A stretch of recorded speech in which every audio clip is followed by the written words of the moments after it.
Yep.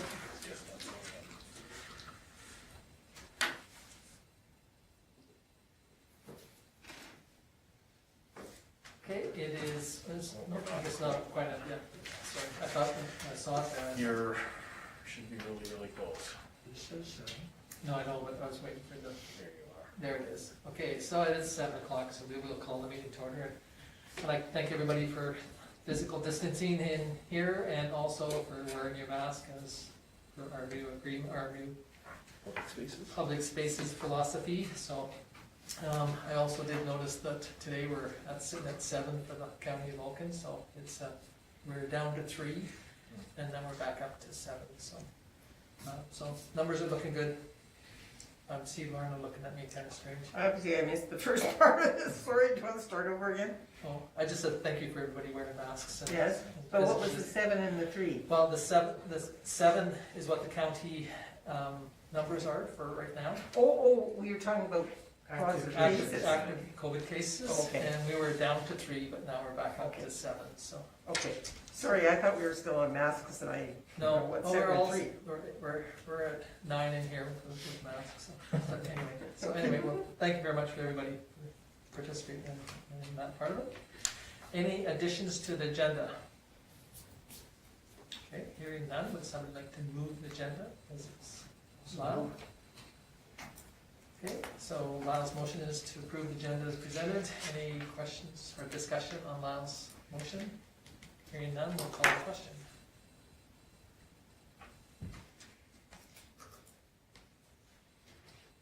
And it is carried unanimously.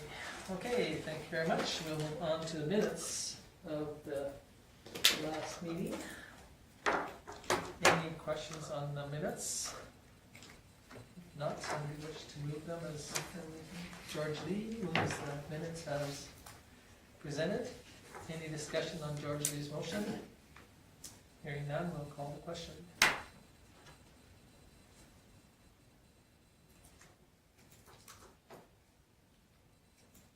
And again, it is carried unanimously. Okay, we're gonna move on to the public hearing. So we'll open the public hearing at 7:02. And seeing that we have nobody in the gallery and nobody has sent in a submission to come to the meeting today, Kim has a little bit of information from the polling that we kind of did, and so I'll turn the floor back over to you. Yeah, so we, as Mayor Grant said, we didn't receive any written submissions but we did, as council directed, and put advertisement out for the opportunity for the public to come to the meeting. We also sent out the letter to all of the households within Vulcan. We received 23 responses representing 30 people. Just as the explanation is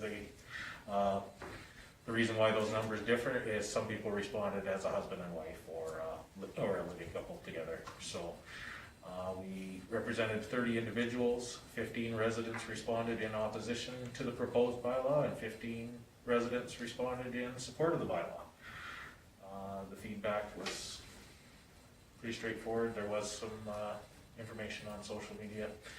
We have put the bylaw forward, as you know, you've given it first reading, so for later in the meeting, when you bring it back, depending on the feedback from the public hearing, you can give the bylaw second reading. If it is defeated, then it rescinds the first reading and the bylaw is dead. If you move forward with second reading and it is approved, then you can move on to third and becomes a bylaw on third reading if you're wanting to move forward. Outside of that, we haven't received anything formal in writing according to the instructions that were in the public hearing act that we put in the paper for 2 weeks. And part of that was so that gave the opportunity for people to attend the meeting, but they would give us notice so that we could follow the COVID-19 restrictions, and also gives the administration the opportunity to have that information for us. Now, I know that some of you heard or read or participated in the social media portion of it, that there's been some out there, and I'm sure there's been some pros and cons thrown out on in the social media. I personally don't read much of that, so if any of you want to feel that it's pertinent to bring up, here's an opportunity. Kim, if you could just review why this is being done now, as opposed to, like, there's been talk, they're trying to push it through because of COVID to speed things. That's just one of the uninformed Okay. Well, responses. I'll back up and I'll let Kim answer the timing on it. But again, for the last at least 5 times that I ran for mayor, 4 times that I ran for mayor, I've always said that that would be one of my agendas, was to offer this to the community. And this is the first council that has picked it up and decided to run with it. So then I'll turn over to Kim on the timing, because we knew that there was a timing issue. We just weren't sure exactly what the timing issue was, but Kim has, So the best way to explain it is every year at your org meeting, right from the last, when you all got elected. You guys all know exactly what happened at the last election, where the nominations were open for an extra 5 days just for council. You know that the mayor was acclaimed, there was no vote for the mayor. So at every org meeting since that election, you guys have had a informal conversation about how do you get more people involved, how do we make sure that you don't lose somebody if 2 or 3 good councillors run for a mayor and you don't have enough to run for council. How do you balance those numbers? So at the last org meeting in October that you guys are mandated to have, you had that discussion again. I said that I would bring back some information, some formal information on it. When we got looking at it, in 2018, the Municipal Government Act was changed so that if you are to do this, you have to do it through bylaw. The old MGA allowed it to be done 180 days before the election. That was changed in 2018 to be December 31st of the year before the election. So where council in October thought that there was a lot of time to put this out there and have discussion, as soon as I looked into it with municipal affairs, we were informed that it had to be done before the end of the year to move forward. So that's the reason why it looks like it went back-to-back meetings. But on the other side of it, when I did talk to them at the end of October, they did say you have 2 months, it has to be advertised, it has to be done over 2 meetings, but we had meetings to do it. So that's the reason why it has to be done by the end of the year if you're going to do it for this next election.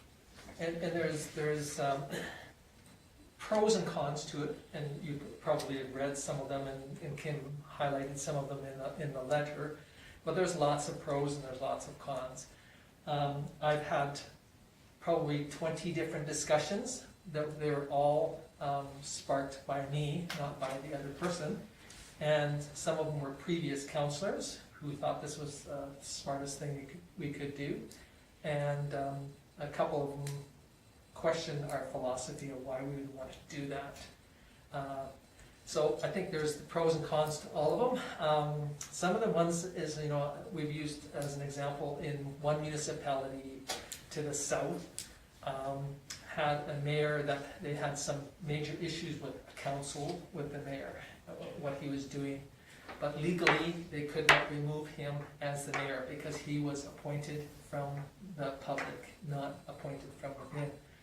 And so the only thing they could do was sanction him and remove him from any committees.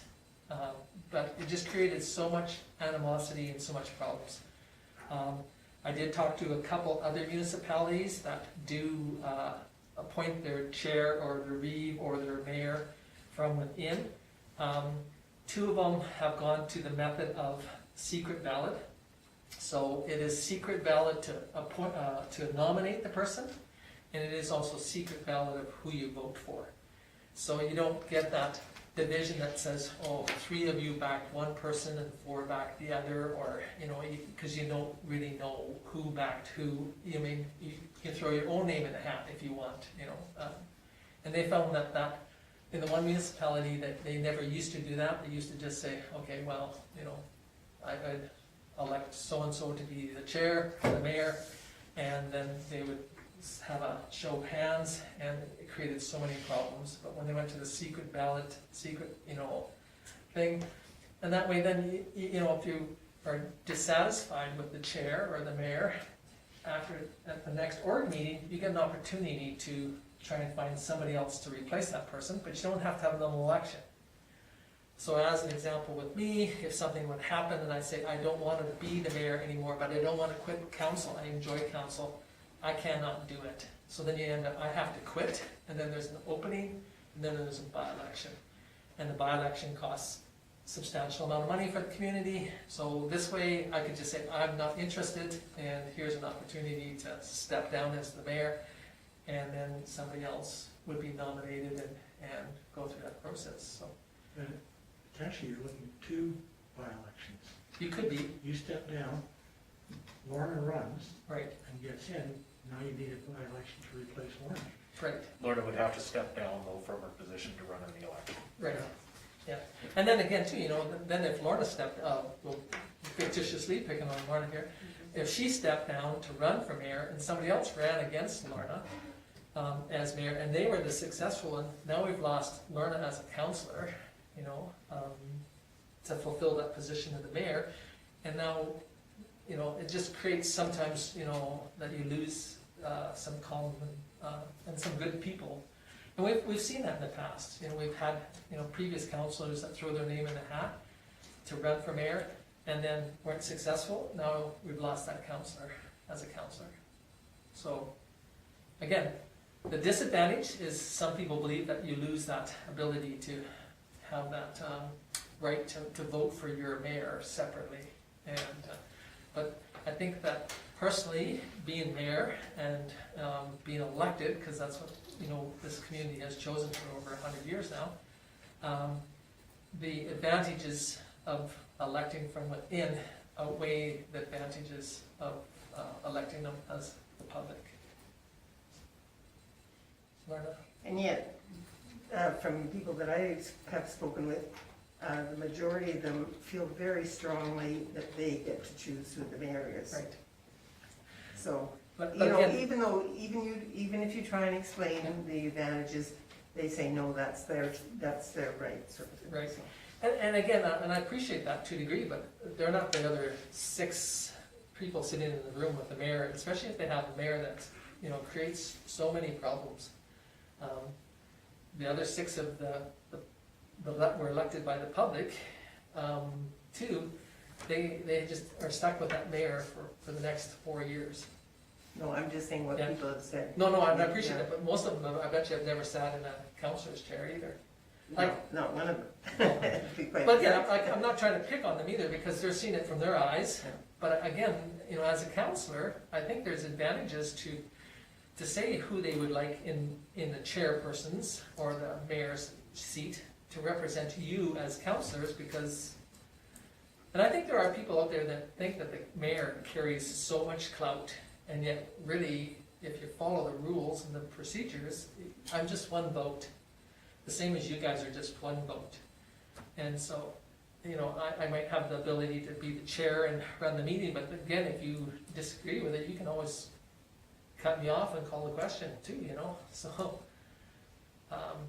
And in some communities, that's what ends up happen because the mayor or the chair, you know, rambles on like this, you know. I think I was just filling the first 15 minutes, to be honest with you. Just making sure you got a full public hearing out of this. Yeah. But again, I appreciate, you know, the philosophy of those people too. I'm not knocking it at all, so. And if you've ever been in the position of being at loggerheads with the mayor, it's not a comfortable position. So, again, you know, and I think, you know, we'll talk about it later too, but I think that here's an opportunity for us to try something that's different. We don't know whether it's gonna be super successful or not, but yet every village in the province of Alberta does it. Every county and MD does it in the province of Alberta, and they seem to be very successful. So it's only towns and cities that don't. I can certainly see a problem with the city. It would be, you know, because they are wards and they're very. Yeah, you're 100% right, Lorna. When you talk about wards, it potentially does change, because that mayor represents the public as a whole, whereas each and every one of you represent the full public of our community. Well, if there's nothing else, or if you guys, anybody else have anything else to add? Okay, well, if not, I'll declare the public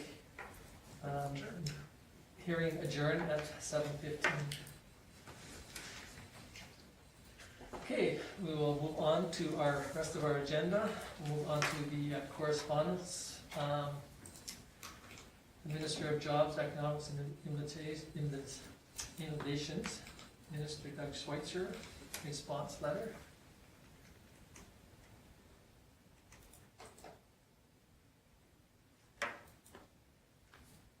Any questions on that? That was pertaining to the Ritas. Didn't really sound like they were jumping on the bandwagon to up it to the full 100%. Yeah, I don't think we're gonna see any of that unless it's COVID related. Okay, we'll move on to the next one, is response to emergency call medical services dispatch. That we sent a letter in backing having them have their own dispatches.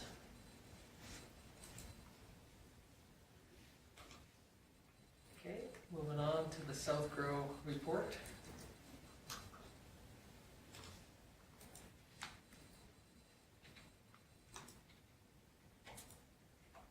Okay. any I questions? do have a 660-page full report if anybody would like to read it. That's that two-page, the two-step study that was done? Is that what you mean? Well,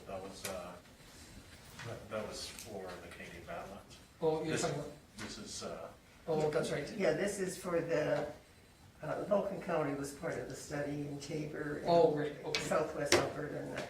And it is, I haven't, to be quite honest, I read about 100 pages and I kind of skimmed through the rest, so I think we'll get an executive summary somewhere and read that, I think would be best. But I do have it if anybody needs it. Okay, so if anybody can't sleep at night, give Lorna a holler and I'm sure she'll I'll lend be us up to you. anyhow, so. Lend this to you, so, I'm sorry, I got the two mixed up because I didn't read that. So there was the study that was done on this one too, so. This is the skills gap for the whole south area. Okay. Anything else on? Okay, moving on to the letter to Honorable Tyler Shandro, Minister of Health from Cold Lake.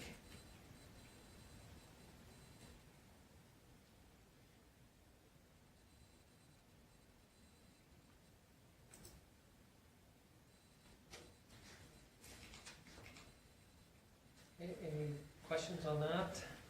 Were they looking for us to support them, or? they just sent it out to all the municipalities.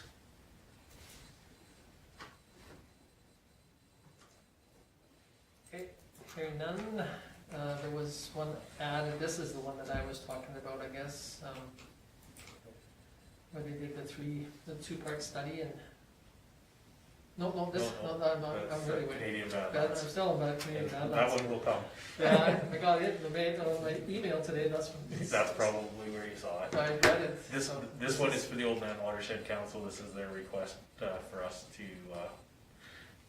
be a member. I believe it's been several years since we've been a member of the Alberta Watershed Council. I believe Paul made the recommendation that we drop out of it.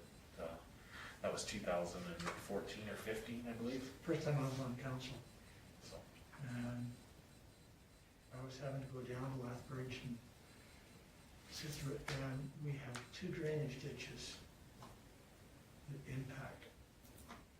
And there's, I'm sure, no fishing. And this is all about fish. I just didn't see the point.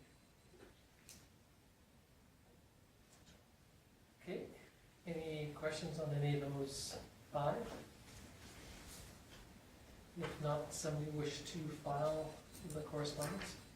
Paul, thank you. Any discussion on Paul's motion to file the correspondence? Hearing none, we'll call the question.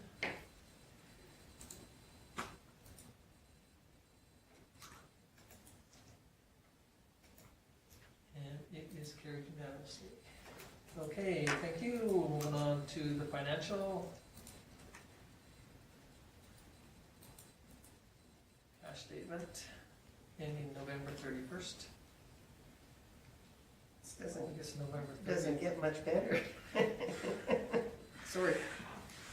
No, as we continue to pay for the pool, obviously our cash flow has, but on the bright side, we are not into our line of credit yet, so. And the bright side is we only have a couple little Well, payments. yeah, A couple more draws. The contract for the pool, we're in the final end, I think we have 14% left. I would move that we receive this for information. Okay, Marta moves it. Any discussion on Marta's motion? Hearing none, we'll call the question.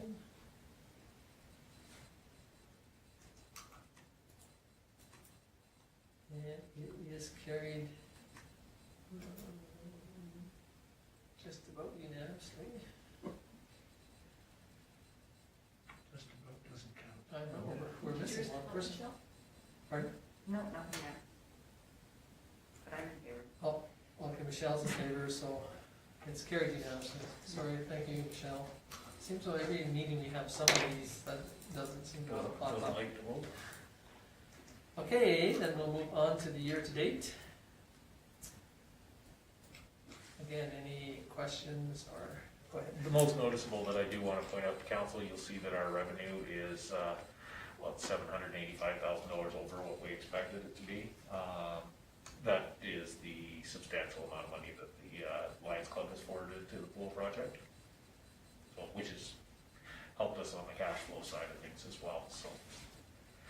It has to show in the budget as an income for this year because we brought it in this year, so. That's the biggest item of note for this. Move to receive. Okay, Paul moves. Any discussion on Paul's motion? Hearing none, we will call the question.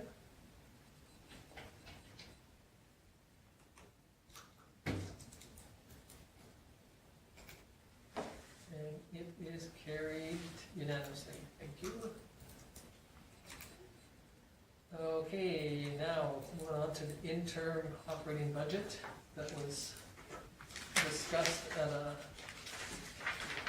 committee as a whole, and so there's been some amendments to it. Just minor ones. Yeah, so basically what we did is, we took everything from the committee of the whole meeting, went through, you have all had an opportunity to see the rates and fees bylaw. Anything that was adjusted in the rates and fees bylaw was put into the budget and amended. The other side of the amendment of the budget goes along with the changes that we'll see at the tourism that you're going to vote on later in this meeting. So we brought everything together. This is an interim budget, so you will still do a final operating budget in April when the assessment is received and you set your tax rate. So there may be some changes, but this will be our interim until we get that information. And as you can see, bottom line wise, we were able to keep all the reserves and everything where they were, and we are balanced to a couple $100 surplus and within a couple $100 of last year's budget. So will our total expenses fill that gap in before the end of December? Yes. Unfortunately? Yes. Yeah, like, that's not, we're not. Yeah, no, there's not $1 million sitting there. Okay, just kind of thought maybe there was 1.4. No, sadly.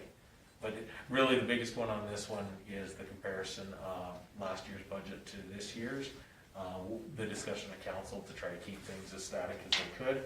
As you know, we have several things within this budget that were not expected, so what you're seeing is increase in fees and lowering of some service to equalize to last year.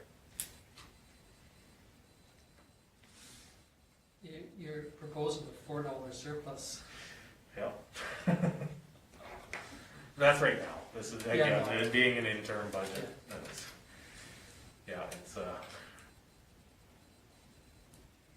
Sorry, Val.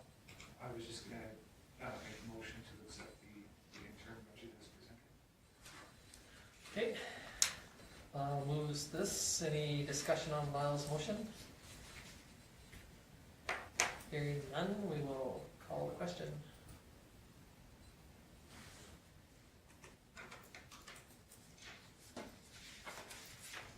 Okay, it's carried unanimously. Thank you. Moving on to the mayor appointment bylaw, number 1493-20. We spoke a little bit on that at the public hearing. And so it's quite straightforward. The motion was put on the floor. It received first reading. So tonight, if somebody is interested or want to discuss it more, here's our opportunity.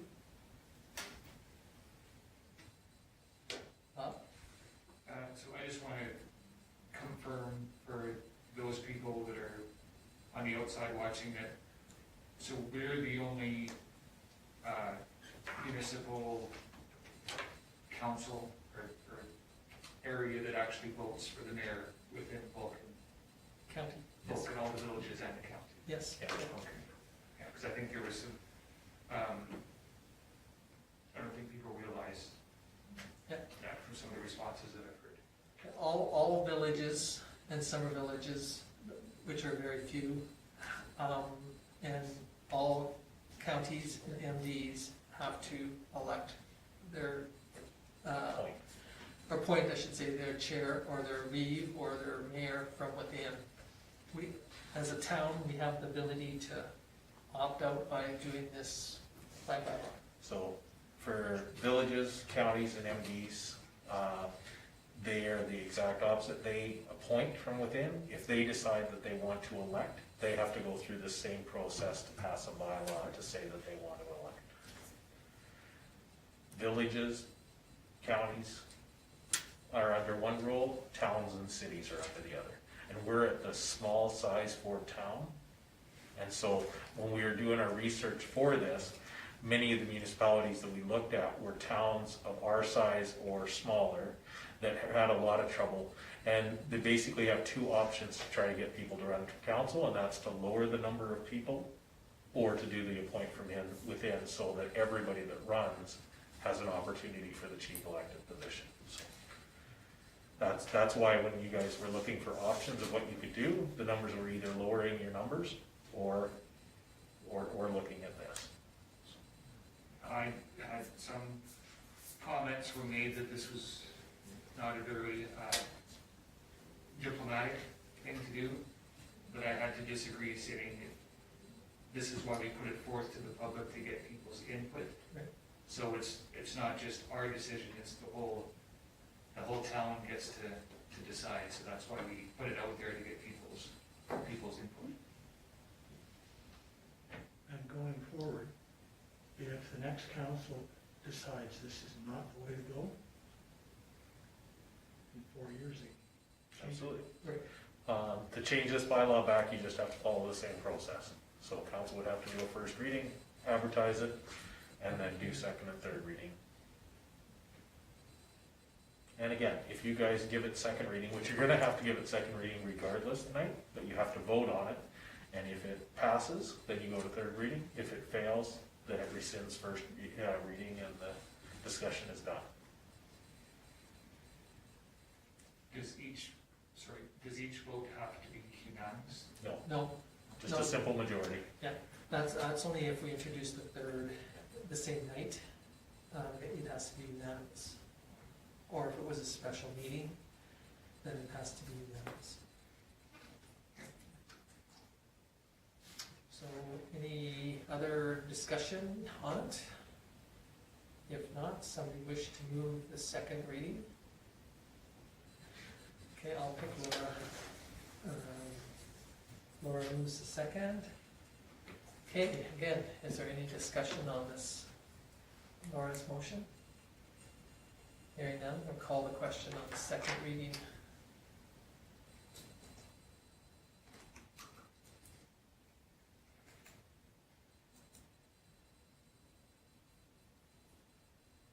And it is 6-1, so there was one person opposed and 6 in favor. So it's carried. Okay, moving on to third reading.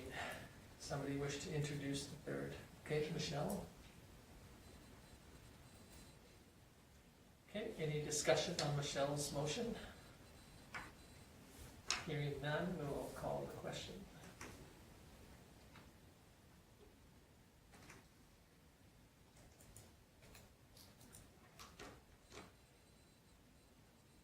And again, it is carried 6-1, one person opposed and 6 in favor, so this bylaw is passed. Okay, thank you. So we will move on to the bylaw number 1494-20. It shouldn't be the same number. 2020. First one's 1493, this one's 14. Oh, and then what on the, oh, I'm sorry, yeah, okay, I was reading the top of the bottom, sorry, I apologize, that's 1494-20, 2021 rates and fees bylaw. Everybody should have had an opportunity to read over the rates and fees bylaws, where the changes were, what the proposed changes were, and now this one has incorporated them all.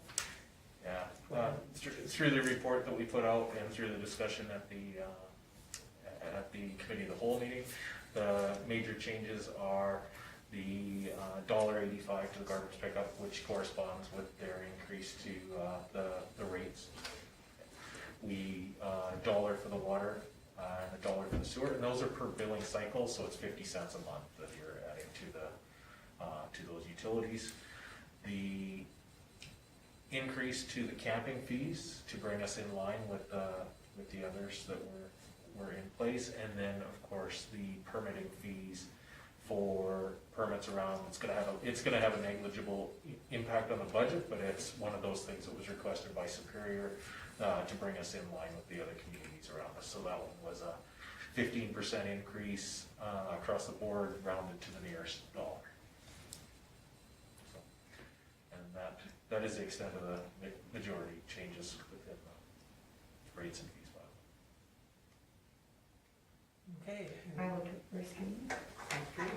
George Lee moves the bylaw 94-20. Okay, any discussion on the George Lee's motion? This is just a query. Do we have many people that rent equipment from the town? No, the reason why we have the rental rates is if we have to bill for an insurance. So say somebody drives over a fire hydrant, their insurance is going to pay to collect it. We have to have rates for each piece of equipment that's there working so that we can bill back to the insurance. No, we don't let anybody just come and take the backhoe for a It might be fun. They used to. They used to rent out the jackhammer and a few other pieces of equipment. The town went away from doing that about 20 years ago because every time the equipment came back, it was in need of repair, so it cost us more to actually rent it out than we ever made sending it out. We have lots of people that still request to rent the lift truck and things like that. Just liability, you don't wanna get into letting people take those things home. And Michelle doesn't want to do the jackhammer. Okay, so any other discussion on George Lee's motion? Hearing none, we'll call the question.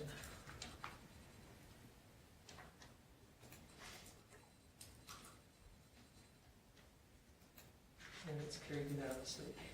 Okay, moving on to current business. No, you need second Oh, pardon me? bylaw. Oh, I apologize. Second intro and third, please. Yeah, sorry. Apologize. Second reading, somebody wish to move the second? Motion. Lyle. Moves the second. Any question on, or discussion on Lyle's motion?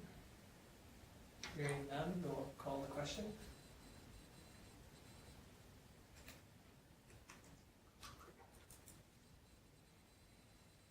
And that one's carried unanimously. Now we need to introduce the third. And this interim needs to be unanimous if you want to move forward with it. Right. Okay, any discussion on Paul's motion to introduce the third reading? Hearing none, we'll call the question.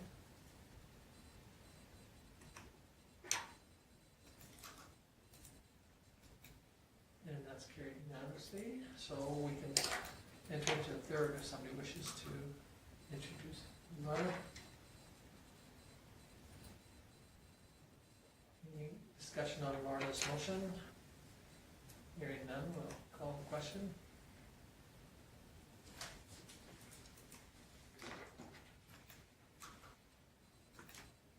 And that's carried unanimously. Okay, now moving on to the tourist center change in hours of operations. Bonnie's provided the report. I'm sure everybody's had a chance to read through this. It goes right back to the conversation that we had during budget. And as you can see through the report, the peak visitors done in that chart. We had the discussion over the last couple of years of the town taking back over operations. The majority of the time spent between April and September.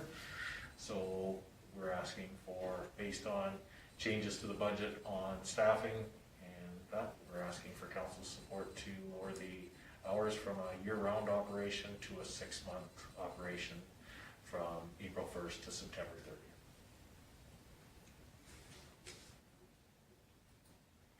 Any thoughts or?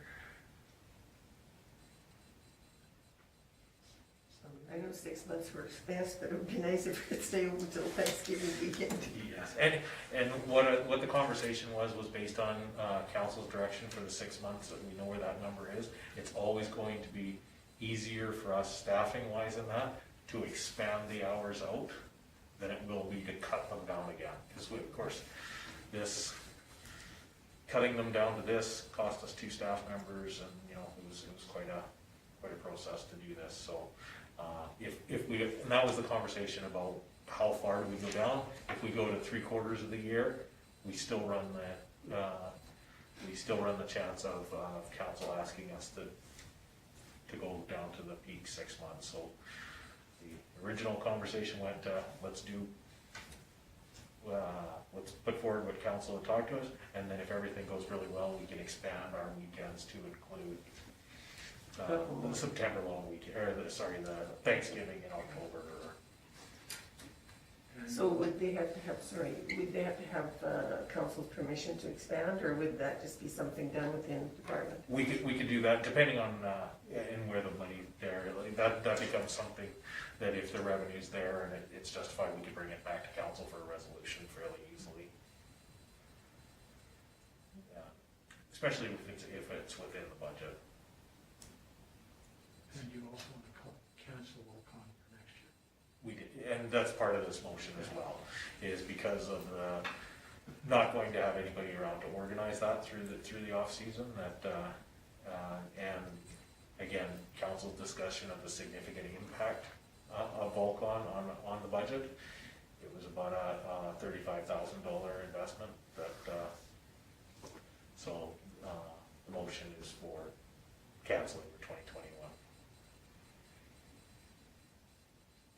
I assume that's something we could look at again in the future years. Absolutely, and as Bonnie put in there, that this opens up the door to different kinds of events, not necessarily a convention, but say day events that correspond with stock days and things like that, where we can still bring a celebrity to town, still do something for the fans of the franchise, but a lot more focused than just trying to get up here to spend a buck for a weekend. Okay, any thoughts, folks? Somebody wish to move the motion to shorten all? Let's do it. Do you want me to read the motion? Sure, please. Okay, so the motion will read that council directs administration to reduce the operating hours of Vulcan Tourism and Trek Station from a year-round operations to a 6-month peak visitor season from April 1st to September 30th, and that the 2021 annual Vulcan event be canceled. Okay, so that was moved by Paul. Any discussion on Paul's motion? Hearing none, we'll call the question.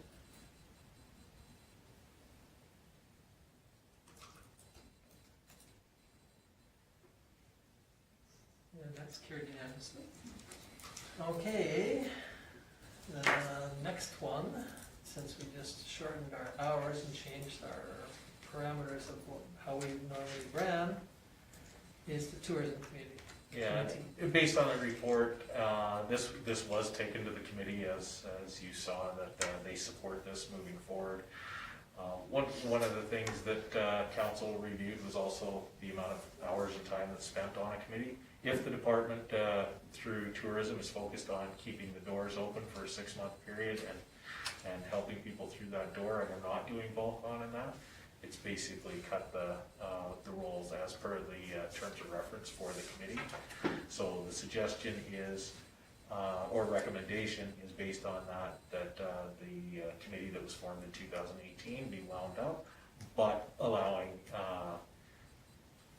for specific, like those day events, things like that, where we could put ad hoc committees together to help with the organizations of those sort of things. It just takes the formal committee away, because it doesn't make sense to try to meet once a month for just keeping operations going. And as you can see, the committee for the last 11 meetings has only met quorum 4 times in the last year. So they had a lot of trouble keeping participation.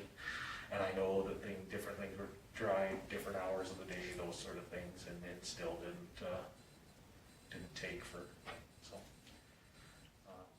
yeah. So, what's your thoughts, folks? I'll make the motion that council approve the, Dissolution. thank you. Can we read it? The council approved the dissolution and winding up of the Vulcan Tourism City, Society. Oh, apparently I can't say it either, Lyle. The council approved the dissolution and winding up of the Vulcan Tourism Committee by rescinding the committee's terms of reference and directs administration to send letters of appreciation to the members of the committee. Okay. Any discussions on Lyle's motion? Hearing none, we'll call the question.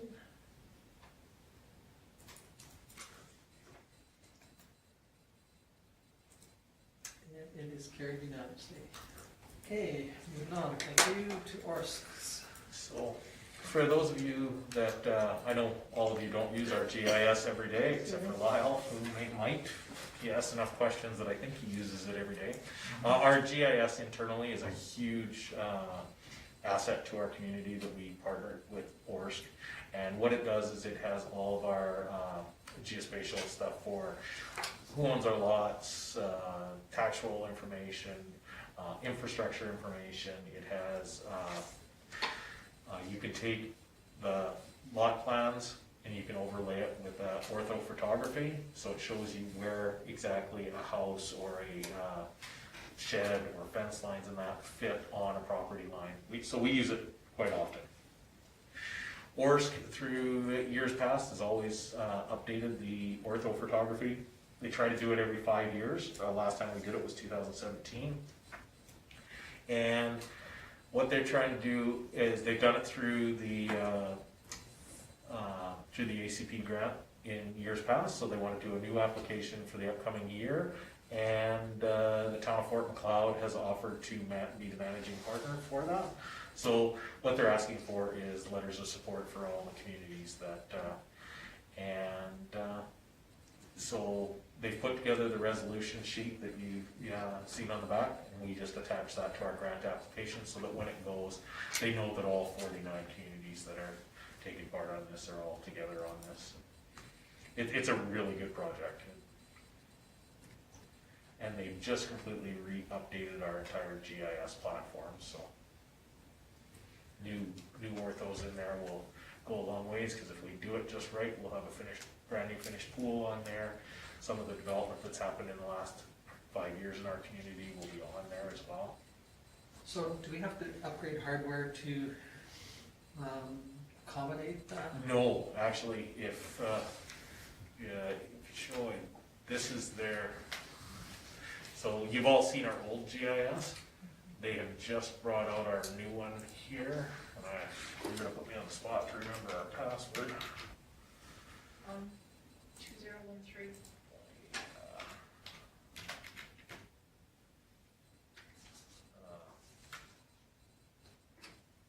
36 exclamation mark. Let's see if that'll do it.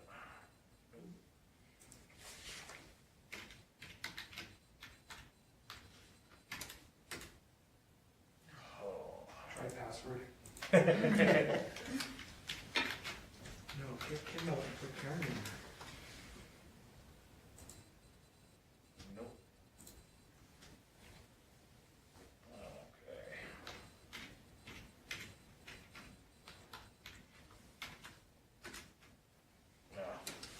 Anyway, I may have to go look it up.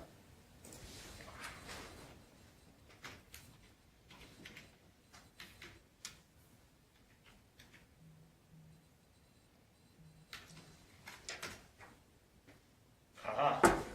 I'm gonna get. You know, you just miss that dot in one spot and it kicks you out. So I do have to prerequisite, and it's because it's not public facing right now. So it's very specific to us. What we'll see from this side is a lot different than what, say, Lyle can see from his side. But it's a very nice interface that is actually quite a bit quicker than it used to be, so we can. Now once you put the ortho, So I'll go like that, and I'll show you what the ortho does for us. because usually we used to have to change. So there's the ortho, there's Lorna's pool. You want to know where all the water went. Yeah. So Jack, can you show in the ground where it goes? This is actually a serious problem. Yes. So this is the photos that we have. They're very high resolution. They let us show for a lot of our land use stuff. You know, you've all bought property before, got compliance certificates for garbage jets, things like this. This really helps us in doing that. And of course, 5 years doesn't seem like very long, but 5 years is a huge difference. And the reason why I went into Lorna's is you can go to the lots next door and have a really good look at what they used to look like. But they haven't upgraded that yet. So, well, the owner has. No, but since that building has been removed. Yeah, those well, two since buildings- all those buildings have been removed, now it's just a blank But space. you So. won't see that until you get the grant and get the photographs. Right. So, okay, that's a good point, thank you. So this grant will upgrade all the photos? The photo underneath, yes. And so, just so that you guys have an idea of how we use it inside, so say, we'll just turn back the property on, and you can go to here, and it tells you who owns the property, and then we can bring up quite a bit more that gives us our improved land. But it doesn't show you whether there's any encroachments or, It does. it does? Oh, okay, so. Yes, so you can go further, so we can close this off, we can go further into our land use. And inside here, we can also, and we could spend hours, I'm just learning this new one as well. You can go in and do all the layering inside, and I'll show you this again here. So. Can't see inside our house and see how messy it is. No. So I'll bring this up again so you can go to additional, Now, you can also go to registered plans, and that's where it would take you into any easements that are across the property. Okay. So- Anything that's been So registered on theoretically, title. when we pick on poor Lyle, he's sitting here, but I would assume all real estate people potentially would have an ability to get into this. Right, to and so agree. what we do is, the nice part about this is internally, we all have passwords, and we can get in and we can actually see tax roll numbers, assessment. When Lyle logs in, he logs in on a guest side that we allow on our website, and all it does is it locks up all the FOIA information. Right, So he could still get in. but as a. What he does is he does his background, then he comes in and gets us to do the rest. But as a Right. realtor, can they go in and find out whether there has been a easement put on against by, an encroachment agreement or encroachment? I don't know if you could, but I mean, that's something that we check on title. Generally do There's for no land titles. title anyway. So when somebody buys a property, theoretically, they should know its age and whether there's any encroachments or easements or, Anything that's registered on that. on title. Okay, and so when somebody comes to us and talks about a fence that encroaches into the alley or onto a boulevard, and we say, and the council gives them permission to do that, we register against the title, so the next person that comes along and realizes that there's a fence that encroaches 15 feet onto the boulevard, They can go back to that encroachment agreement, see what it says. And a lot of times in our encroachment agreement, we'll say that it's good until. to a certain amount of time until you rebuild it, and then at that point, it has to be brought It's just back that I to know one fence that compliance. has been rebuilt twice on a piece of property that supposedly has an encroachment agreement that's been put on by the town, but yet it's been sold and resold and Redone. re-fenced, and it Does just this tell you happened right what now. year a property would, like the house was built on a property? Just as good as the stuff we have on land titles, so. I was just gonna say, whenever I whenever I do it, I always pull title. Not everybody does, but everybody should, just like stopping at the stop sign. Right, I always stop at the stop sign. no, I appreciate it, no, I just was curious, whether there's other real estate agents or real estate customers, or Joe Citizen has, how much ability they have when Kim said that they have access to this. The one real nice part for this is when people are, because we give public access for this and we lock up the FOIP stuff, you can, as a potential buyer of the property, go in here and say, and even if you don't know a whole bunch about, you can look at this map and it shows, oh, there's a separate property line in there. So it isn't all one lot, there's two lots for this one house. It explains that stuff that sometimes is very hard to explain to people unless they actually physically see it on a piece of paper or on a map. But back to ORRSC, they manage all of this for Right. us on the outside, and the reason why we get it done economically is because there's 49 municipalities that Right. partner to do this. We would never be able to keep this up for the town of Vulcan on our own. So, it's, Sorry, Lyle. I'm just gonna say for FOIP, like on the town's site, you're not gonna see who the owner is. no, Because on the counties, they've updated theirs and you actually see who the owners are. That seems strange, because they took the names of the owners off the maps that you go and buy, because of Yeah. FOIP, but yet I can go on the GIS and see it. Yeah. It seems Yeah. strange, because I can go buy a map and there's no names on them anymore. You remember you used to be able to pull the map up and you'd say, oh, this is where so-and-so lives. Can't do that anymore because of FOIP, but I can go on their GIS and do it. Oh, okay, that's yeah, kind of it's interesting. interesting, we'll have to look at that. Yeah. Because one thing we were told is you can't give those names, so here's an interesting one, and this is one that we use The cemetery. quite a bit. So we can bring up a cemetery like this, and for our internal use, we can click on anyone and see who's in what spot. And for us, that's, Quite nice. it's amazing when somebody comes in and wants to know where somebody's at, because there's now a search function in there that will tell us exactly where. So when somebody says grandma's in the road, you can say grandma was in the road, but the road's been moved, or? search property.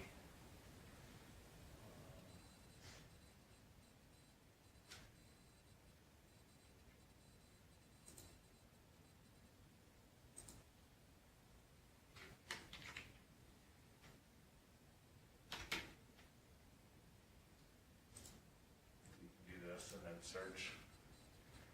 It takes you out to anything that I own. It's a really hand for us internally, it's become and they've made quite a few significant changes to it. Well, I Again, thought you were still in the cemetery. no, Two plots, two right? plots in the cemetery, two plots. and they're on the opposite ends of each I was gonna say other. yeah, so Danielle's gonna be way over there. She's gonna be. That might be out of design, Tom, I don't know. No, I'm- But yeah, no, so we're kind of off topic of the GIS. Yeah. I just wanted to show you guys the value of the tool, because I know not all of council sees this. And when they start talking about costs, if we were to do this on our own, the orthos would be approximately about $5,000 for us to do on our own. Even if we don't get the grant, it would be really nice to be able, it would be, if we don't get the grant, we'll probably bring it back to council to look at doing this in the future anyway. So I just wanted to show you the tools, how we use it, and you could spend hours digging through this once you start playing with it, but Okay, anyway, is there somebody wishing to make this motion to participate in this? Laura? Laura, Laura.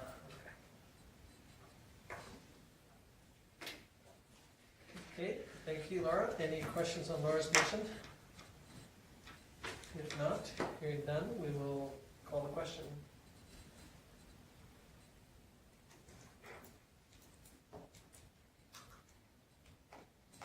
Okay, it's carried unanimously. Okay, moving on to town office operational hours. So I wanted to talk to council. The original of this report was to do what we normally do every year with the New Year's Eve and Christmas Eve by shutting the office down at noon. But of course, with the new restrictions that came down, that they said that we were supposed to have as many people working at home as we can and limiting people within our facility. Although we're professional services, that's why they suggested the making the appointment. We went through this through the email side of things, explaining that we've locked the doors, we put the appointment only up, but if you were to walk up to the door and bang on it, nobody's in the building, we're letting you in to pay your utilities, that sort of thing, because as you all know, we just sent out a utility bill, so we do hate the idea of somebody walking downtown to get cash to come and pay their utility bill and get here and rattle the door and get locked and having us look out the window. So we're still letting people in, it's just the way that we monitor it. I know it was suggested that we do something very similar to the post office, where they let 2 people in. The difference being at the post office, as I explained to George Lee in the email, was at the post office they can go in and then they can't go anywhere. In here, they can come through the front door and they may get called to the committee room, one of the back offices, and then you never know how many people are in the building. And so this is a way that we can track it because we're letting them through the door. And so far, we've never had overcapacity and we haven't had anybody waiting outside.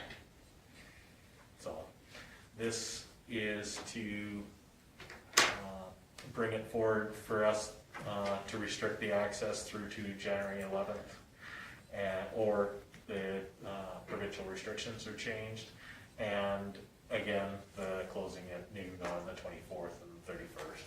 To be completely honest, those days we rarely have people come through the door, and more and more places are going to closing completely between the 24th and January 1st. So. It's a nothing period. Right. So, problem is for us, is we have a lot that happens in that time for year end. So even if council were to decide to close the office, we'd still come into work to get some of that stuff done, so. But it does require a motion from council to actually close the office as per our policy, so that's why it's been brought forward the way it is. Lorna? You making that motion, or? Yes, please. Oh, okay, great, thank you, Lorna. So Lorna's moving this. that council approves the public access to the town of Vulcan be restricted to appointment only, effective immediately through till July 11th or until such. January 11th. July is a long time, Tom. I was thinking of the city of Calgary that just put theirs off, mask off until December 31st of 2021, but anyway, or until such time as the current provincial public health regulations change. And that council closes the town office from 12 p.m. on December 24th, 2020, as well as 12 p.m. on December 31st, 2020. Any question on Lorna's, discussion on Lorna's motion? Hearing none, we'll call the question.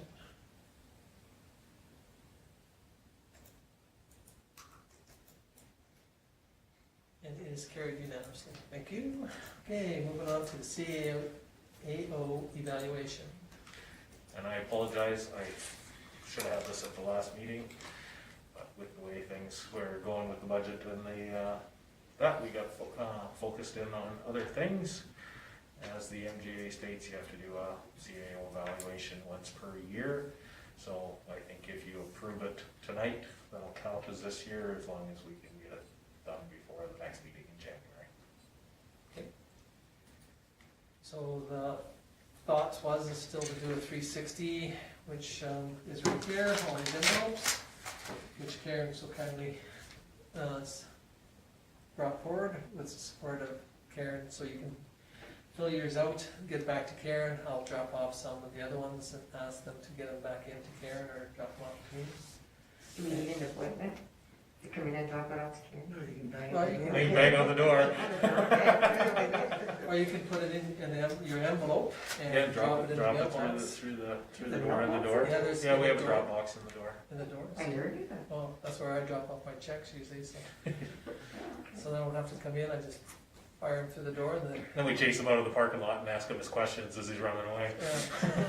yeah, I try to get away with it. Try to get away before anybody sees him. I'm off on the way to work at 6. Yeah, Nobody's here at that time. yeah, you can just throw it in that You just throw it through the door. door. I'm sorry, I guess that's what you do, so that's great. That is what I do, because nobody's here at 6 when I'm heading to work. Darn, what's wrong with our staff? It's all good. I can be here, but I'll be asleep by noon. Okay, so is that, we need to do this, folks? Somebody wish to move that we, okay, great. I'm sure we just did those about a month ago. Sure felt that way, doesn't it? Okay, so George Lee moves this. We'll hand them out at the end of the meeting, and we can get them back to Karen as soon as possible. I appreciate it. Anyway, any further discussion on George Lee's motion? Hearing none, we'll call the question.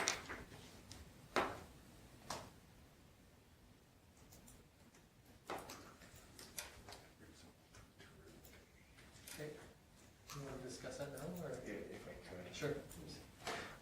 Before we move on to, Tom's Go gonna ahead. call the vote here. No, we already did. It's carried unanimously, sorry. Before we move on from current business, there was one other thing that I wanted to ask during the tourism committee, for the winding up of the committee.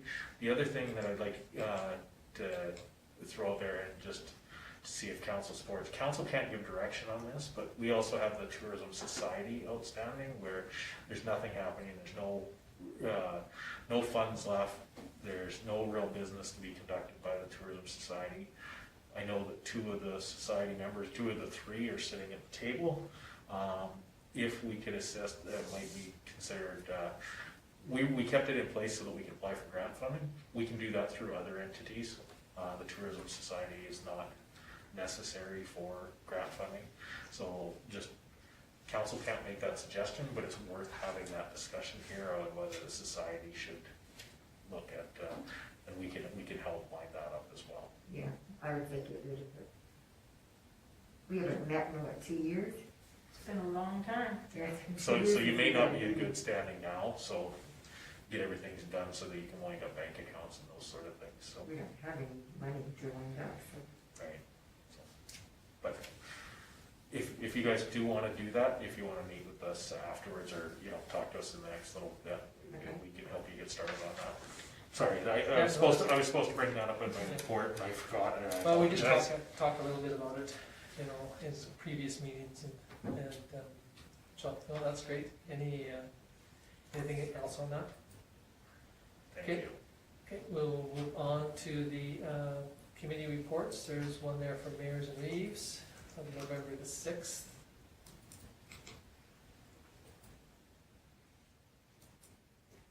Okay, now we'll move on to the waste commissions. So there's two there. One's for the organizational meeting, and so if you notice on that, I was absent on the organizational committee because they started the meeting at 7 and I thought it started at 7:30. But then if you go to the next one, We hear that, right? I'm there because you go, how did he not make it to 7:15? one? Because I got there at 7:15 and meeting was already started, so anyway. So any questions on either of those two?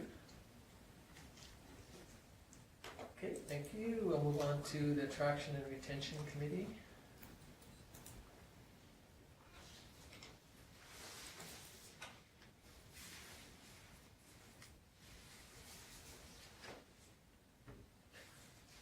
Okay, nothing on that one. We'll move on to the SEWA draft minutes. That was the annual general meeting of November the 27th. And so these ones are draft, the ones before are the ones for 2019 that were approved at that meeting.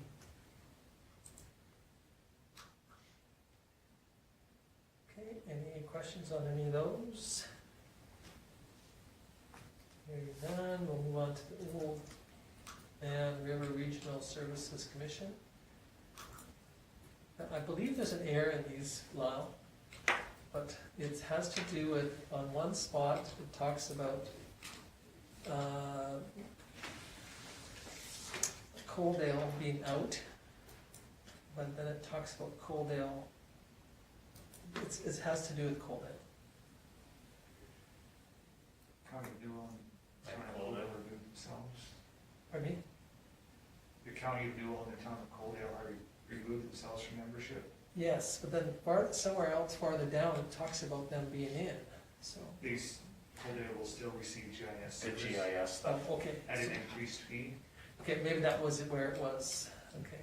I just, when I read it, That speaks to our conversation, they don't want the planning services, but they can't afford to do the GIS on their own, so yeah, for a little bit more money, they'll stay in for the GIS. okay. So that might have been what I thought was an error, but maybe there's not an error, it's just clarification, thank you. Because I remember you talking about Coaldale, thinking about getting out, so. Okay, any other questions on Old Man River? Okay, and then moving on to the Marcus Foundation Board meeting draft minutes.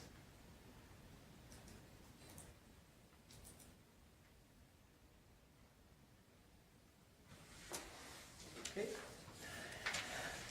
Hearing no questions or comments, does somebody wish to move the committee reports? Also move. Lyle? Any discussion on Lyle's motion? Hearing none, we'll call the question.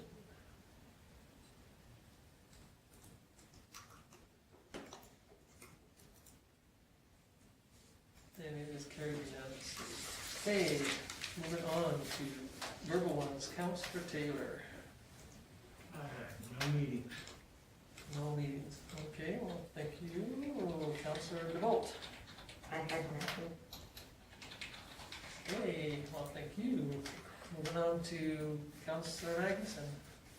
My ORRSC meeting got moved to virtual, and that'll be in January. And just for information, there's a new book out, put out by a local resident, Mary Gravery. It's a book of Vulcan, then and now. I wish I had the book with me, but I gave it to my dad, and I'm probably never gonna get it back. It's a picture, street view picture of, like say, for the town of Vulcan office, as it is now, and the history for when it was a courthouse. And just different streets when you're going down the street, you can see what used to be Oh, that's great. the Great. different spots. Is she selling those or? $30. Pardon? $30 Or yeah? from Mary. Oh, right. Oh, okay. Yeah, and, yeah, Mary Gregory did it, and she had,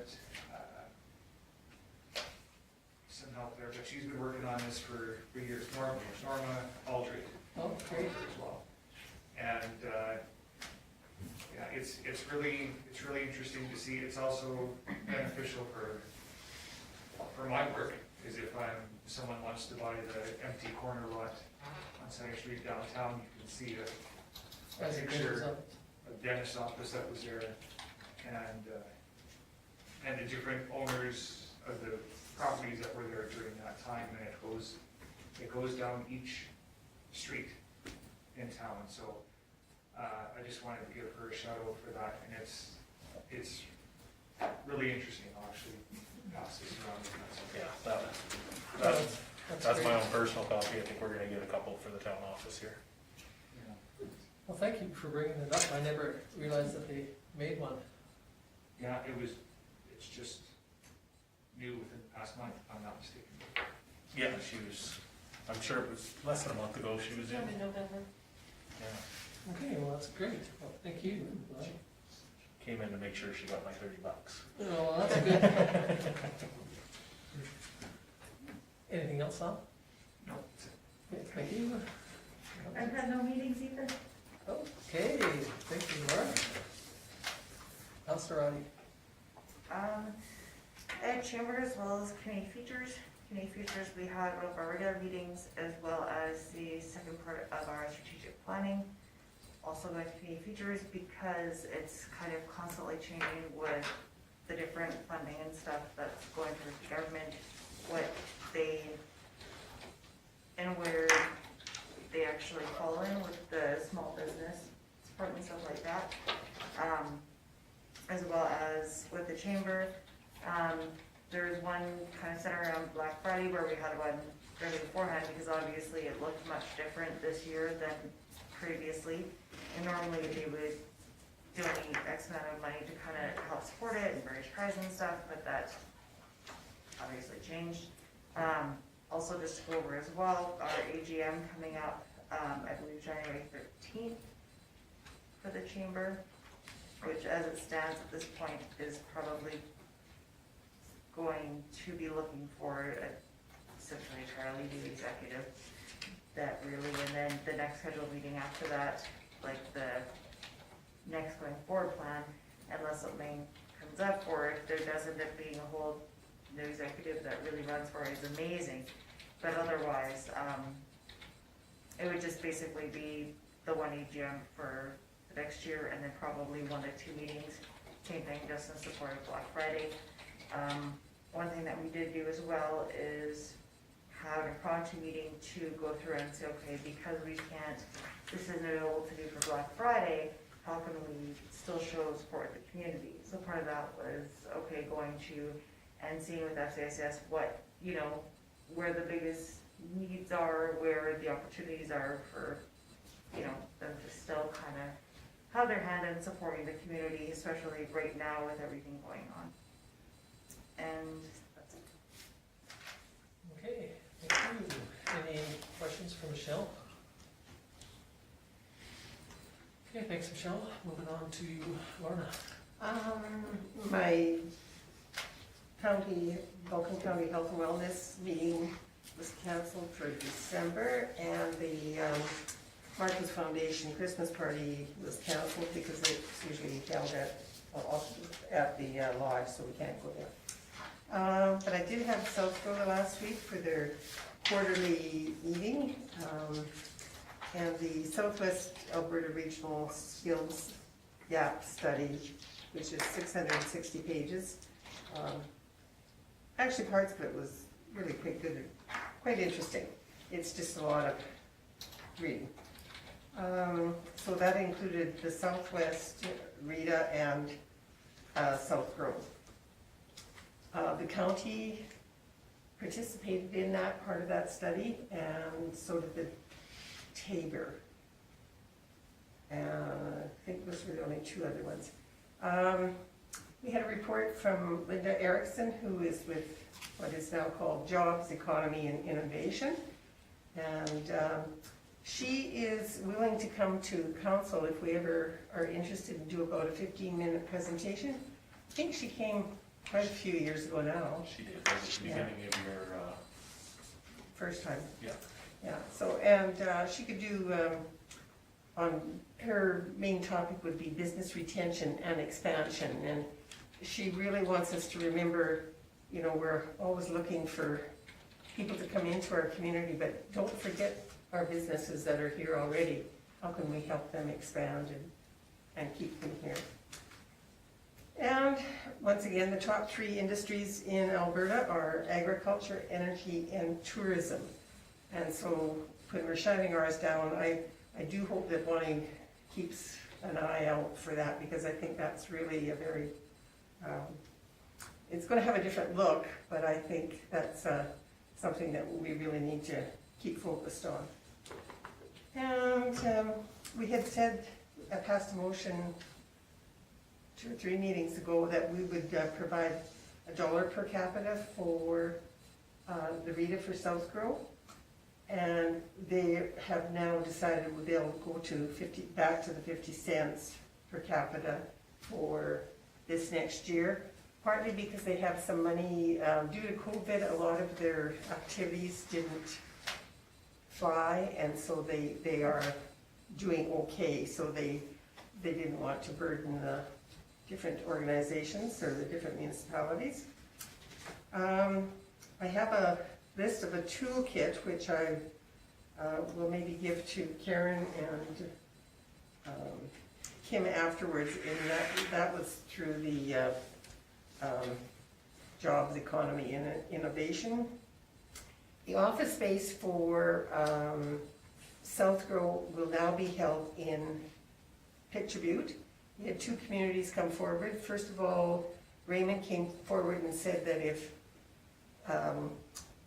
Peter Casalula is the is the EDO, if he wanted to work out there, they would cover all his office dealings. So he would have his phone, he'd have his copying, he'd have a space to be rented, and in return he would do some grant writing for them. And then Picture Butte came forward and said they'd like him to be in their office, and their request was that he do 3 days a month economic development for them, and they cover, so he's covered that way. And in the end, after negotiating with both of them, they agreed with Picture Butte. They felt was the best fit. And so that's kind of neat that people were jumping up all over the place trying to get him to be there. I think they see the benefit to them. A new term that has come up is recreation/tourism. So it's a type of new play on both of them. And I'm sure Bonnie's into this one and your thing, but that was quite interesting. And the Economic Summit, which would be held usually in February or March, will now be held in June, maybe. And while they were talking, they did bring up one thing, and I think either Tom or Kim mentioned it at one of our just recent meetings about vacant properties and absentee landlords. And Nanton has put into place a bylaw, and I think it's an increase in taxes. 200%. Oh, okay. And they did say that they would be willing, I can't remember who the fellow is that sits on SouthGrow from that, but he said they'd be willing to share any of that with any other municipalities. So maybe that's something in the new year we maybe look into also, because we do know we have some. So. Okay, anything else, Lorna? No, that's it. Thanks. Any questions for Lorna? So is that a 200% increase, Laura? Sorry. Is that a 200% increase on property taxes? Like for vacant lots? How is that gonna work? I haven't had a chance to, but that's the way it got reported in the paper, it was to some landowners, it was going to be a 200% increase in their taxes. You have to remember that if your taxes for a vacant lot could be as low as $60 a year, So a Okay. 200% increase could take it to 200, or, it's just a minimum. Okay. Yeah. It's been a while. Council experimented with that in the past with minimum taxation as well. We did that years ago, Yeah. minimum taxation. So it's supposed to be an incentive to develop if you charge more taxes for them to develop. But it sometimes can have a very negative effect if you have a developer that's actually moving forward and they have 200 vacant lots, but they're slowly doing a couple at a time. It can be a very negative on them as well. So Yeah, it's really a hard one to. it's a really tough balance. And Yeah, other they municipalities didn't, they have didn't that. give us any numbers here, he didn't. They- Other municipalities within the county of Vulcan have done it too. Really? Yeah. And some of them felt that it was quite successful, and other ones felt that it was quite a burden, and have we never done it again, so. Something to think about. Yes, anything else for Lon? Sorry, I'm leaving you. You give me a book and I get distracted quite easily. Okay, well, on to me then. I've had a really busy month. Unfortunately, SAWA has really taken up a lot of time. I had a SAWA executive, and then I had the SAWA pre-AGM, and then we had the SAWA AGM. And I'm not sure how many had an opportunity to do AGMs, but we had approximately 50 people sign on. So we had, if you get that many, you almost have to have somebody that's only administering them, and then somebody that's doing the paperwork side, because it's pretty hard to do both at the same time.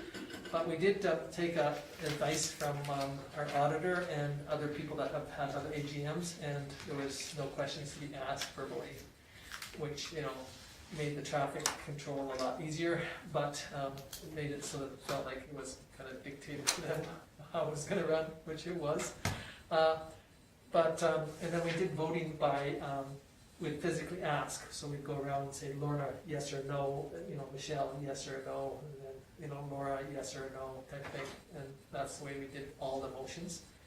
And some people had, a couple of the board members had problems with that method, but that's what was recommended to us, to do it, something similar to what Parliament does when they're doing the vote. Now, we only had 18 people voting, so we didn't have the whole 50, but, it's still made the process seem to last a little longer, but yet we went through our whole AGM in an hour and a half. And then I did attend the county council meeting with Nancy and who? Natalie? Now, yes, thank you. With the subdivision, Madeline did a great job of representing us and seeing much, had the questions. I just thought that it would be pertinent for me to show up and just show, support either way. All it was a public hearing. There was one resident of the town of Vulcan that participated. They had some questions about the road access and egress and what the county's philosophy on that. And so then the next process will move on to council meeting. I believe, and this is just my personal feeling, that it has slowed down a little bit, because I think we're really pushing in the fall to try and get it so they could get, stuff done on the dirt. And then when they realized it couldn't be done, I think they kind of slowed it down and said, no, we're gonna do it right, and slow down a little bit and do the process properly. So, which is great. That's, I think, once you see that you can't move as fast as you can, it made the process so much better. So. Other than that, that was the only questions.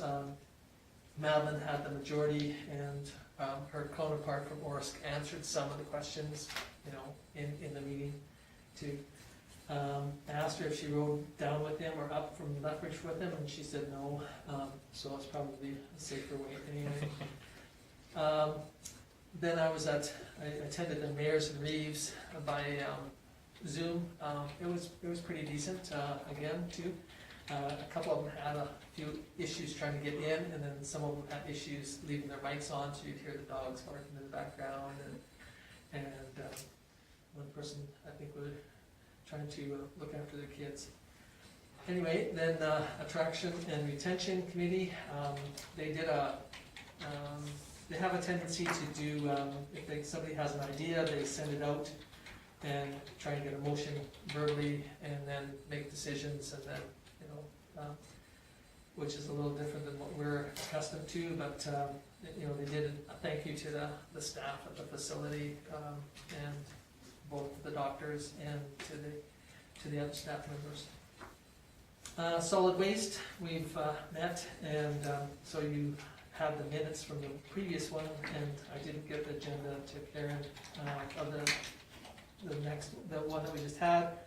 But the major issue with it was passing the budget, and the budget was passed on the operational side, you know, dollar for dollar. The pickup went up, you know, so that's why, like Kim said, there was an increase in there. They also forecasted, you know, they're trying to do a 3 and a 5 year, like a 3-year rollout, so there was 2021, 22, 23. But there was so many errors in 22 and 23 that they hopefully have removed them before they send them out to the municipalities, because there was just so many errors in those ones that something got calculated in there and it just kind of blew them way out of proportion, so the discussion was just to remove it. I did have a pool meeting just on Wednesday. Kim and Stu and Bonnie and I were all at we did a bit of a walkthrough. The question was whether they would be able to have it finished in time to do a final on it before the end of the year, and we just got an email today saying that they are going to do a final inspection, so they'll have all the architects On the building. on the building. But the water slide, that if you've noticed, they are doing some work underneath kind of a tent right at the moment, and so hopefully by the end of the week all the cement will be poured, and then they'll put off the water slide till after the new year. Originally they thought they'd started yet this year, but it's going to be in the new year. I mean, I don't think there's going to be too many people sliding down it yet this year. And so mostly if you had an opportunity to go by, you can see the tower up, and it looks pretty impressive. So I think once the slide is attached to that tower, it's going to look pretty awesome. And so hopefully those things are in, what else was, they're going to not pour the cement on the stairs and the landings on the tower until the spring, so they don't have to try and hoard it and heat it. What else am I missing, Kim? I think that's... Just working on occupancy and insurance. Yeah. So once they turn over the building, if we do get occupancy on the 22nd, the town's insurance will go back on, so we're to pull their construction side, but we're not going to have the full facility until spring. Yeah, and the fencing will be done in January and February, the rest of the fence internally, but they won't remove the construction fence until spring when they can do some landscaping, and so Keep it safe. just to keep the properties safe and secure. But the other fence, they're anticipating to be finished sometime in January, February, depending on Mother Nature. Supposedly, because of COVID, the fencing company is really busy, but this coming next week, I do have a CAO executive.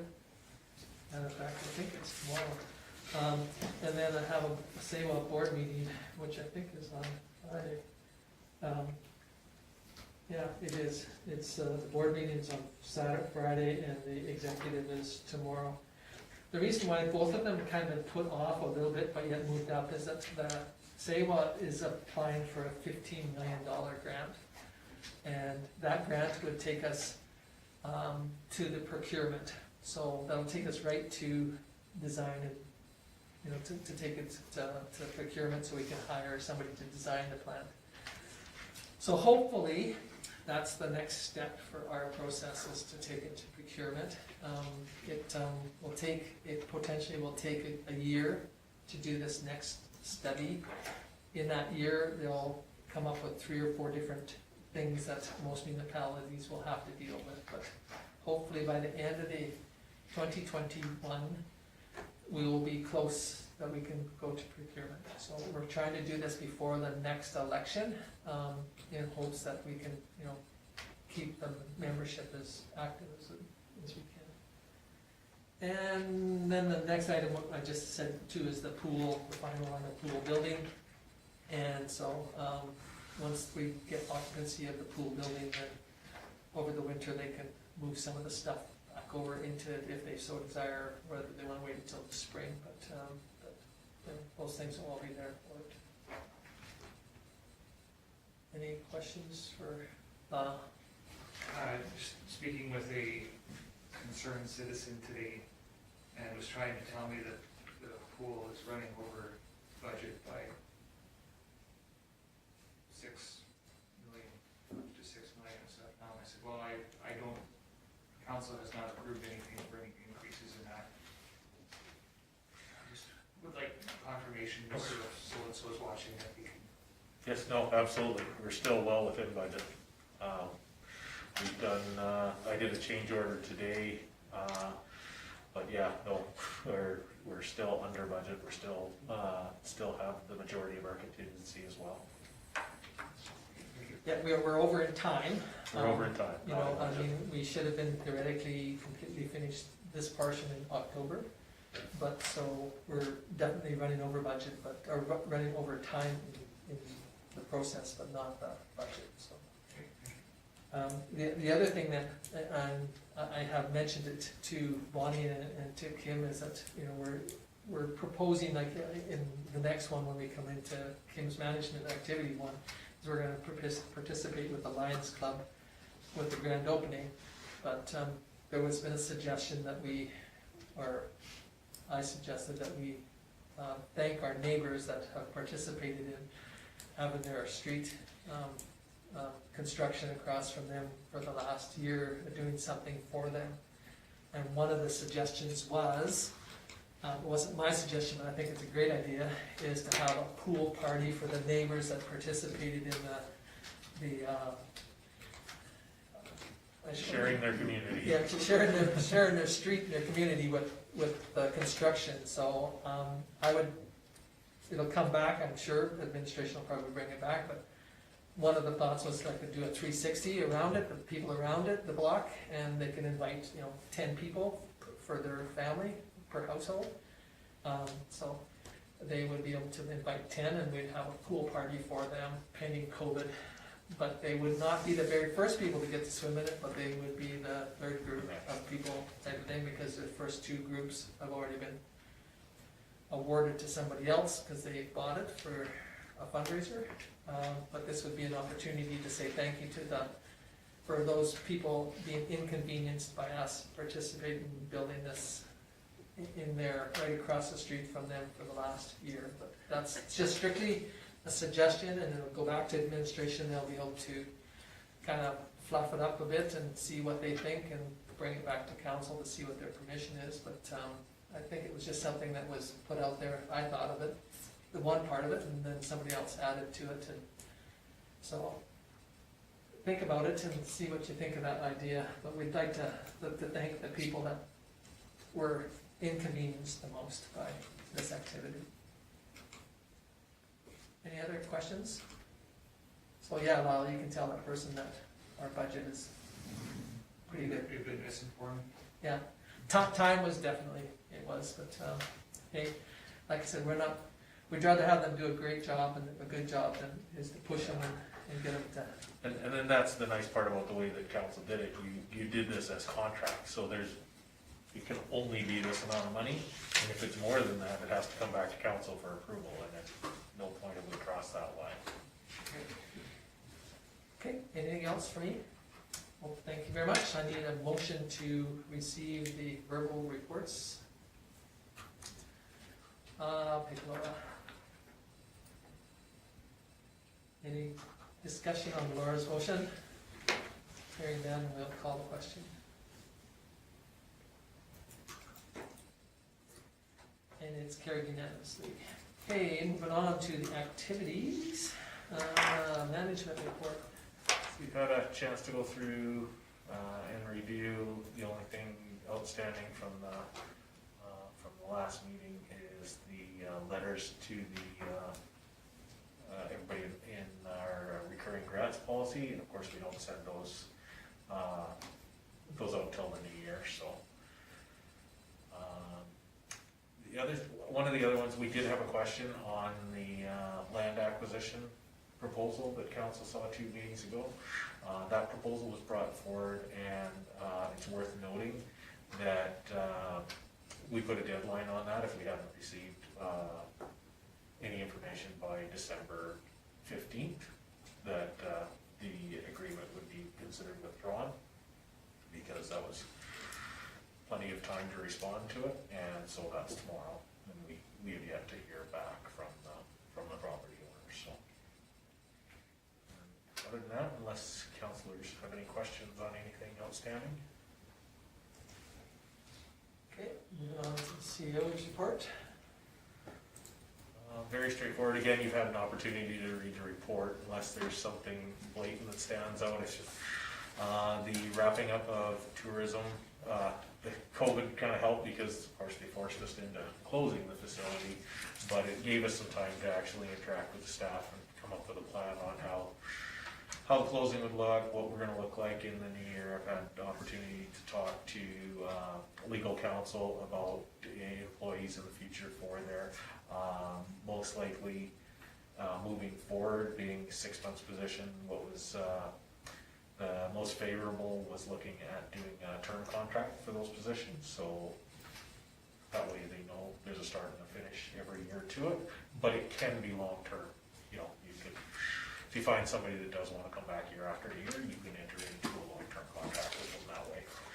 So we've looked at all of those options. Obviously, I got the collective agreement finished, wrapped up the budget, the rates and fees bylaw, the recent changes to COVID, the updates. As I verbally said before the meeting started, AHS let us know today that we had to close the arena as per the CMHO 42 that just came out.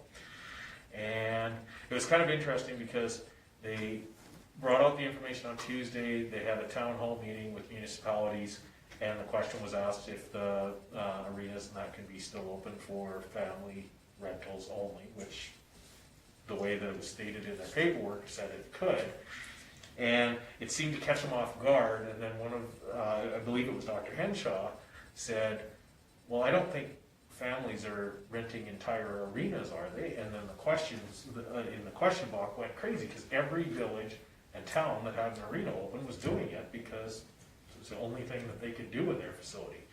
So then they said, okay, we're gonna have to look into this, we'll let you know by Friday. Of course, Friday was when the order was written.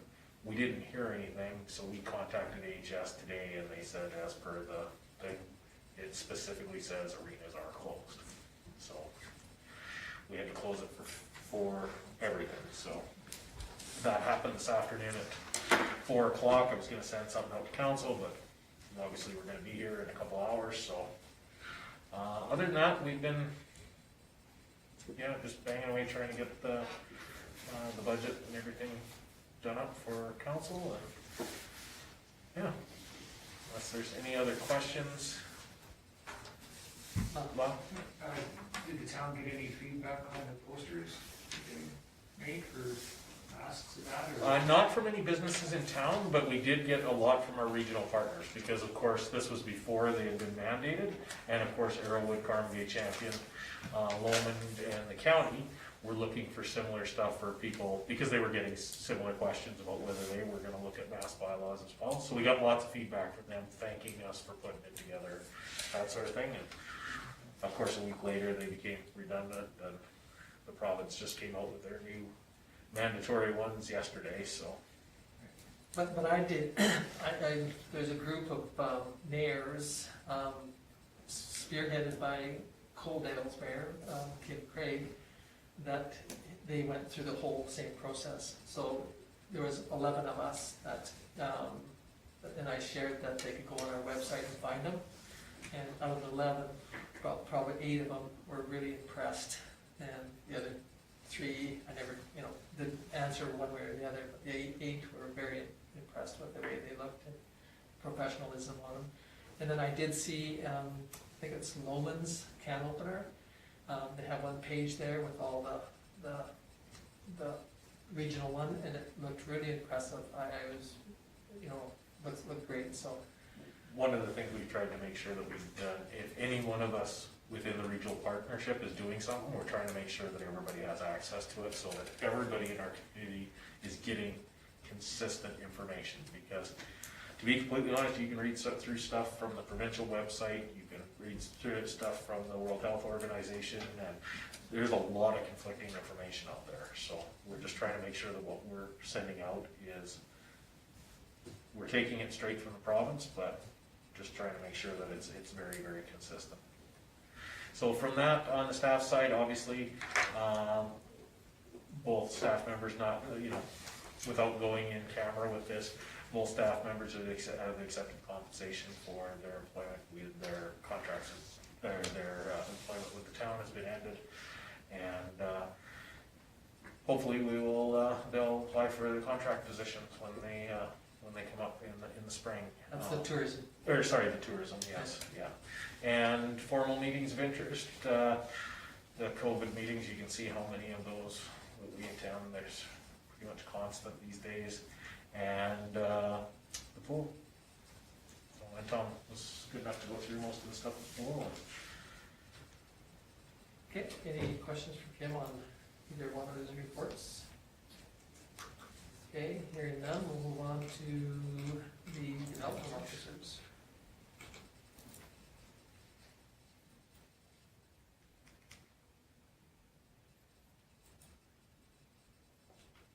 Okay, any questions for Nancy's? Okay, hearing none, we'll move to Public Works.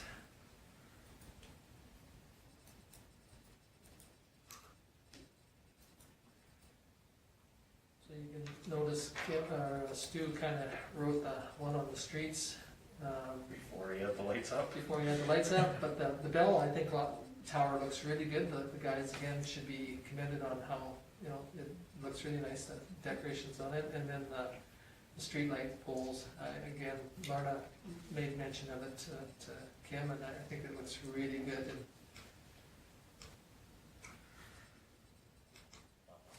We have an internal joke on that because we do know that council's probably gonna ask for more of those lights, and because they look so good, I just told Stu that when the proposal comes forward, we can ask council where they would like to pay for it out of.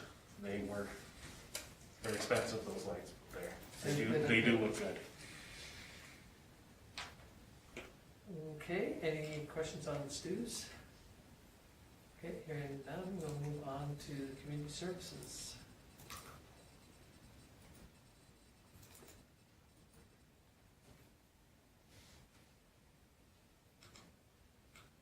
Okay, anything on Bonnie's? Okay, hearing none, we'll move on to bylaws, I guess. Tim's trying a new format with this to just break down some of the majority of the calls, so that you have an idea of where he's been out, and in case somebody does contact you about a file. We can't get specific with files, but this gives you a good, should give you a good feeling of where we've been at.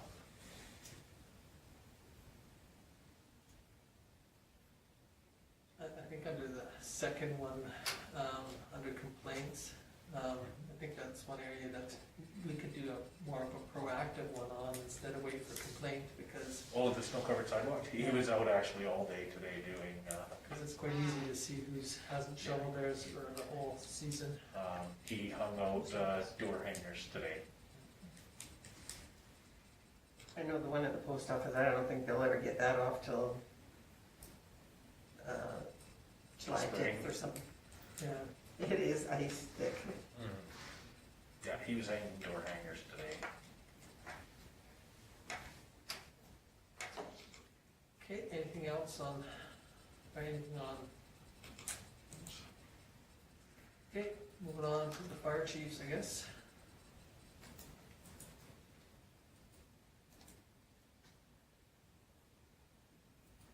Guess this is kind of going back to the last one still, so I'm a little slow, but the fact that Tim was helping out with the delivering of those meals, I thought that was good for the owner, correct? Yeah, he's trying to do an awful lot for public presence, so that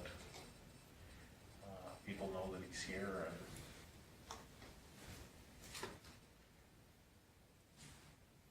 Okay, back to the fire chiefs, anything else on Peters?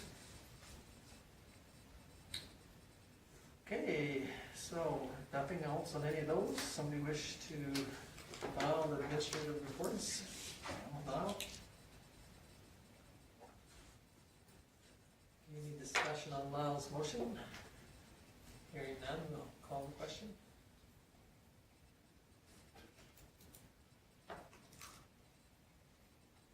It is carried unanimously. Okay, moving on to adjournment. Michelle, thank you. Any discussion or question on Michelle's motion? Hearing none, call the question. Okay, we are officially adjourned. Thank you very much, everybody. And here is your evaluation for Kim, and if you can get it in for the end of the month, it would be appreciated, but if you can't, I understand.